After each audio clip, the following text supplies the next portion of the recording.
બે પગ હાથે થઈ જાય ને એ સમાધાન થાય ને તેમાં બહુ મજા છે ને. આ સમાધાન એ થઈ ગયેલું છે. આ જોઈને લાગ્યું એટલે જોઈને લાગ્યું અમારો હજુ થોડુંક વાર છે. હંમેશા અનુભવેલી વાત જ કહેવાની. સદગુરુ પાસે જાય તો કદી અભિમાન કરીને ન જવું. એક નાની મસ્તી વાર્તા કરી. એક મહાન સદગુરુ સંત હતા, બહુ પ્રભાવશાળી. રાજાને એનું બહુ અભિમાન. એક રાજાને રાજા છે ને સદગુરુ પાસે 10 હાથીના સુવર્ણ મોહર લઈને ત્યાં ગયો, એટલું ભરીને.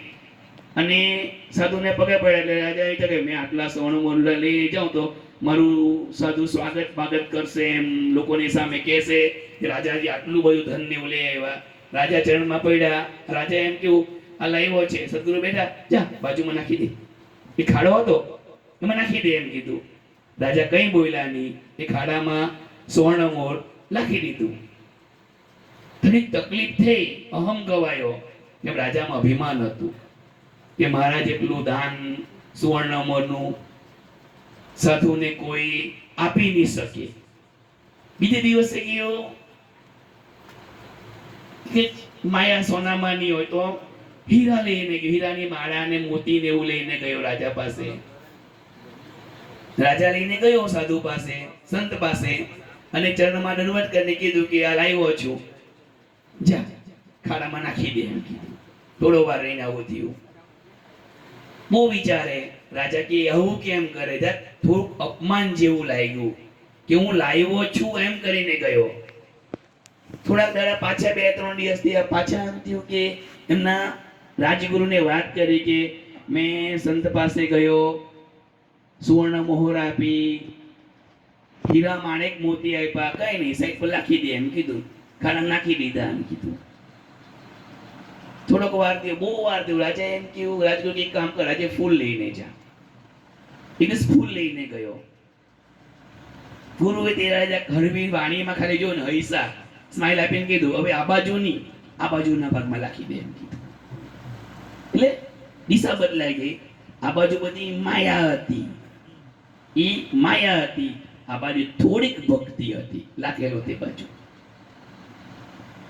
પાછા રાજુ કે સાહેબ બહુ રિએક્શન જોવા નહીં મળ્યું એમ, પણ સ્માઈલ આપી ખરી એમ કેવું. હવે આજનો છેલ્લો દિવસ. રાજગુરુ કેમ કે આજે ખાલી હાથે જા. રાજા એક દિવસે પગ પાડા અને ખાલી હાથે ચાલતો જ્યારે સંત પાસે, સાધુ પાસે ગયો, ત્યારે સાધુ પોતાના આસન પરથી સંત ઉઠી પડ્યા. રાજા પગે પડ્યો તો એને ગલે લગાવી દીધો. તો રાજાએ એમ કીધું, આજ સુધી મેં સોના મોર આપી, હીરા આપ્યા, બધું આપ્યું, તો તમે ખાલી કઈ જોયું બી નહીં મારા બાજુ. અને આજે હું ખાલી હાથે ચાલતો તમારા દ્વારે આવ્યો, તો તમે મને અપનાવી કેમ લીધો?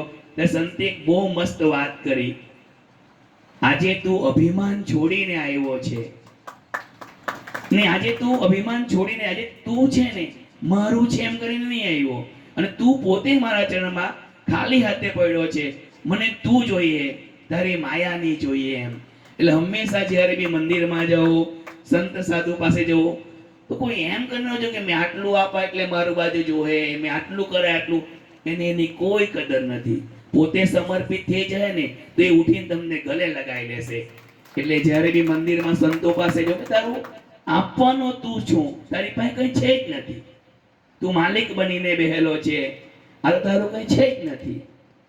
કે કોઈ ભોગવતું હતું તે આજે તું ભોગવે છે, તારા પછી તમારા દીકરા ભોગવે. એક નાની બહુ મસ્ત સત્ય ઘટના છે, નામ તો લેવાય નહીં, અમારી ને મનીષભાઈની બેની જ વાર્તા છે એટલે કેવું પડે ને. આ સત્ય જાણવા જેવું છે, સત્ય ઘટના છે કે નામ નહીં લેવાય. એક મસ્ત પતિ પત્ની હતા. મનીષભાઈ મને વાર્તા કીધી ને મને એમ થયું તમને કહેવા જેવી છે, કેવું જ પડે. પત્ની ટીચર છે અને પતિ બેંકના કઈ ઓફિસર છે. આખી જિંદગી બહુ ધન કમાય, બહુ એટલે પુષ્કળ ધન, આનાથી બી વધારે પુષ્કળ ધન કમાય, પર કઈ દાન નહીં કર્યું, કોઈને નહીં આપ્યું, બહુ વસાયું એટલે એટલું કે જેની હદ હોય. પોતે પોતાની સંપત્તિ ભોગવી નથી. વિચાર્યું કે પોયરા મોટા થાય એ લોકોને સારું સંગ્રહ કરીએ, મારા પોયરા ભોગવે એમ કરીને. કદાચ કારણ સંજોગ એવા આવે, કદાચ બીમારી વસ્ત થાય, એક આમ નહીં કરેલું, આમ જ કરેલું હોય, થોડાક પૈસા બીમારીમાં ગયા, કાળક્રમે મૃત્યુ થાય, જ્યાં દુઃખી થઈને મર્યા હોય, બહુ સુખી નહીં કે કેમ પથારી પર પડેલા હોય ને આપણા દીકરા આપણા હાથમાં જો ભાણું આપે તો સમજો તમે સારા કર્મ કરેલા હોય. આવું વિચાર લેવાનો. અને એનો જીવતો દાખલો આપણી પાસે પડેલો કે મેં તો ત્યારે એકદમ વિડીયો કોલ કર્યો, વગાઈ ગયા દાદાને દર્શન કરવા માટે. દાદાજી એમ કહ્યું કે માતાજીના ચરણમાં બેહીને જ્યાંક રવિવાર છે જ્યાંક વાત કરવી પડે એટલે વાત કરતા છે એમ કીધું સનાનંદે. એટલે સાચું જ કહેવાનું છે, જોઈ તે કહેવાનું. ગુરુ કરે તેવું કરો એવું નહીં, અનુકરણ કરવાનું કે આમાંથી કંઈ શીખવા જેવો તો શીખી લેવાનું. અમારે તો મા બાપ તો હવે જો કે ઉપર પહોંચી ગયેલા, પણ મારા પપ્પાએ સેવા કરવાની ચાન્સ આપેલો, બહુ સેવા કરેલી મેં. પથારીમાં પડેલા પણ વડીલ આવે ને તો બહુ મસ્ત શ્લોક બોલે એમ, તમે અમારું કરતા હું છે એમ કે બહુ બધું કર્યા પછી કે કરી લેવાનું, નસીબવાળાને સેવા કરવાની મળે. હવે આપણે વાત કરી સંપત્તિ ભેગી કરી, અને સંપત્તિ દરમાં પતિ પત્ની બંને મરી ગયા, એક છોકરો ને બે છોકરી. એટલા રહ્યા, સોનાના 4-5 બિસ્કિટ, ઘરેણા પડેલા અને પ્રોપર્ટી પડેલી. હું આ પોયરા સુખી હશે? આજે એક બી છોકરા એકબીજાનું મોઢું નહીં જોઈ. કેમ નહીં જોઈ ખબર? બાપ તો મૂકી ગયા, પેલો કે આ મારું, આ મારું, આ મારું, પ્રોપર્ટી મારી. હવે શું મા બાપ ઉપર જોઈને વિચારતા હશે કે મેં વહાલો મારા પોયરા ભોગવે? આજે ત્રણ ભાઈ બહેન એકબીજાના મોઢા નહીં જોઈ. સંપત્તિ તો બહુ મૂકી ગયા મા બાપ, હોનાના બિસ્કિટ બી મૂકી ગયા હોય, બધી બિસ્કિટ માંથી બી ઝઘડાય. કદાચ એ લોકોએ એ દીકરા હાથે કશે જઈને મંદિરોમાં કે કઈ સત્સંગમાં દાન કરેલું હોતે ને તો એના પોયરા પણ એ સંપત્તિ આજે ભોગવતે. બહુ નહીં કરવાનું, શાસ્ત્ર કે 10% કરવાનું. તમે 100 રૂપિયા કમાઈને 10 રૂપિયાનું દાન કરી મૂકવાનું, તે બી ગુપ્ત રીતે.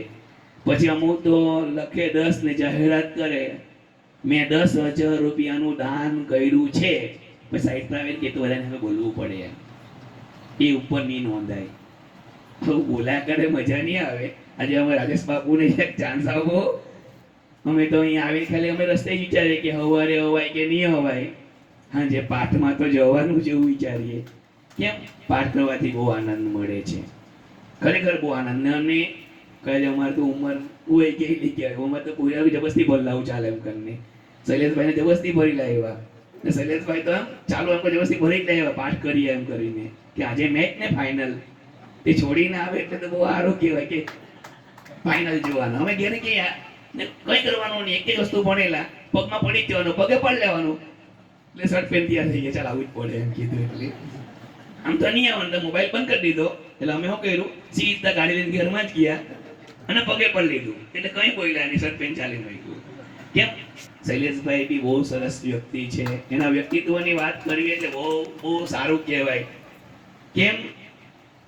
મને બી અનુભવ ખુદ કરાવે. હું ઘરે આમ કે ઘરે ફોન કરીને કહેજે કે વેગણ મોકલાવતો છું, કે ઘરમાં આવીને આપી જાય ખાઓ. આપણે કે રામજી જેડિયા રામ કાકે તેવું છે ભાઈનું. એટલે હોય તે તો બોલવાનું જ.